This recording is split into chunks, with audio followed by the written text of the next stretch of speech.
everyone, how are you doing? I hope you are doing well. Salam SFD. Today we are going to learn about recount text. Talking about recount text, have you ever written a diary? Yes, if you have done that, I'm sure that you will understand about this topic because this topic will tell about past experience. Okay, to know more about that, I want you to join my class.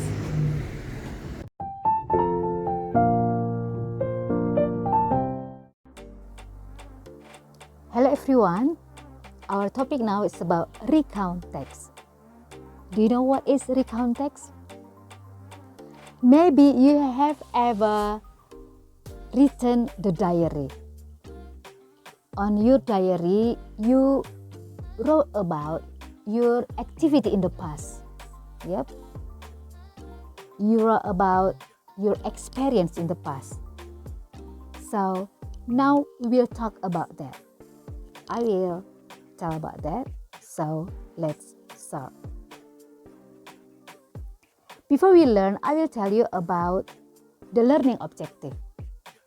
Ini adalah tujuan pembelajarannya.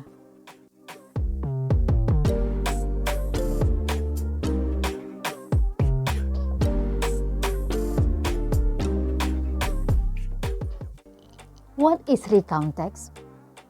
Apa itu teks recount?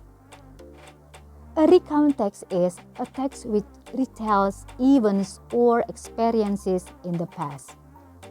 Teks recount itu adalah teks yang menceritakan peristiwa-peristiwa atau pengalaman-pengalaman di masa lampau. And what is the purpose? Apa tujuannya?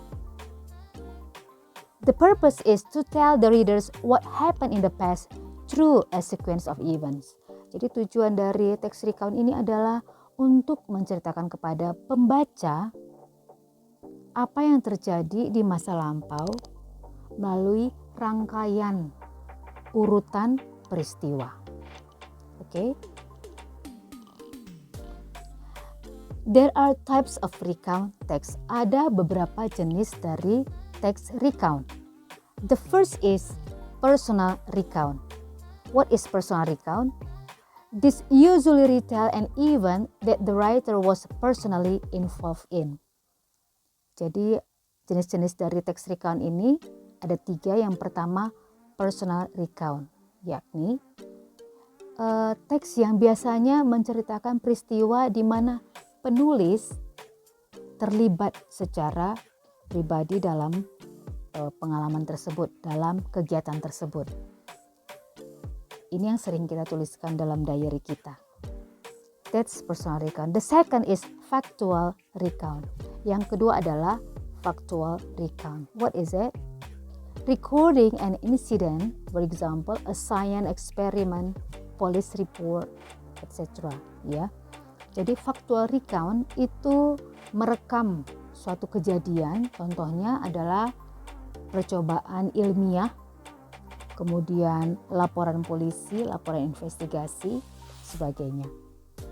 And the third is imaginative recount. Yang ketiga adalah imaginative recount. Writing an imaginary role and giving details or events. For example, a day in the life of superstar. Jadi imaginative recount ini adalah menulis suatu cerita yang merupakan cerita fantasi atau imaginary dan memberikan detail atau rincian dari peristiwa-peristiwa itu. Contohnya a day in the life of a superstar, suatu hari dalam kehidupan seorang bintang film kah,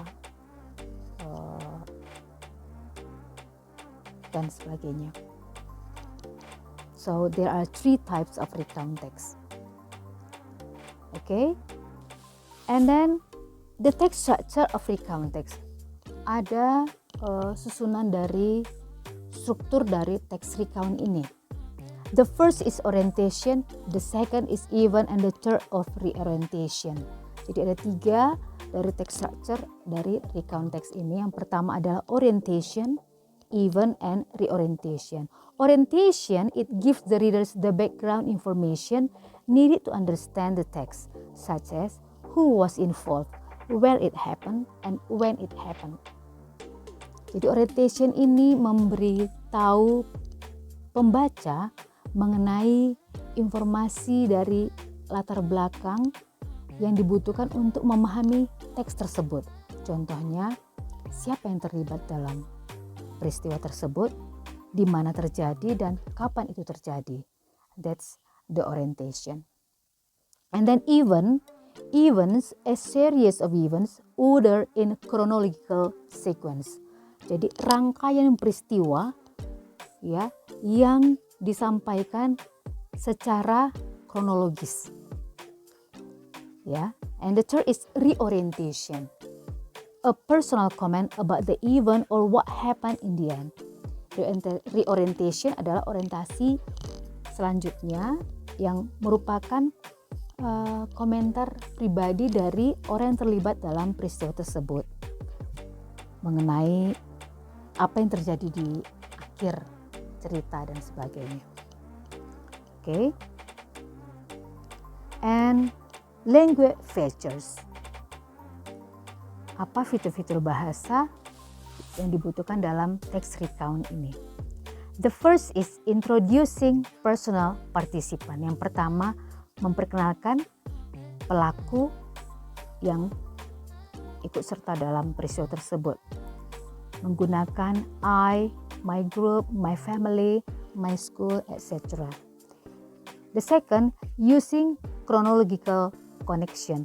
Menggunakan chronological connection atau kata penghubung. For example, then, first, next, after that, first of all, etc. And the third, using linking verbs. Menggunakan kata kerja penghubung linking verbs. Ya, was, were, saw, heard, etc. And the fourth, using action verbs. Menggunakan kata kerja aksi, action verb. For example, look, go, change, run, arrive, take, love, sing, etc. Okay, and the fifth is using simple past tense, would plus verb 1, and then past perfect tense, past continuous tense. Okay, these are the language feature in writing the recount text. Ini adalah fitur-fitur bahasa yang digunakan dalam menulis sebuah teks recount. Okay, look at the example. In this example, there is a past experience of someone. Okay, on Wednesday, my students and I went to Yogyakarta. We stayed at Dirgahayu Hotel, which is not far from Malioboro. On Thursday, we visited the temples in Prambanan. There are 3 big temples, the Brahmana, Siwa, and Vishnu temples. They are really amazing. We visited only Brahmana and Siwa temples because Vishnu temples is being renovated. On Friday morning, we went to Jogja Kraton. We spent about 2 hours there. We were lucky because we were led by a smart and friendly guide. Then we continued our journey to Borobudur. We arrived there at 4 p.m. At 5 p.m., we heard the announcement that Borobudur gate would be closed. In the evening, we left for Jakarta by Wisata bus. Okay, this is the example of recount text. It's so short, yeah. And by reading this example, we can see the language feature that in this example the tense is in simple past tense, yeah.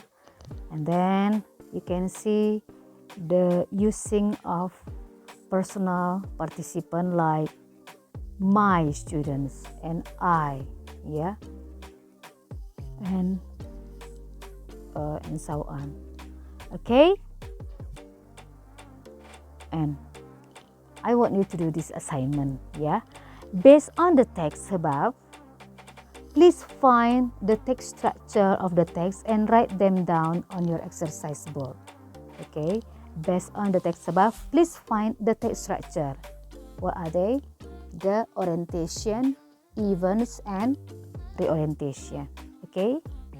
And thank you for attention, and I hope you will understand about this topic well. See you.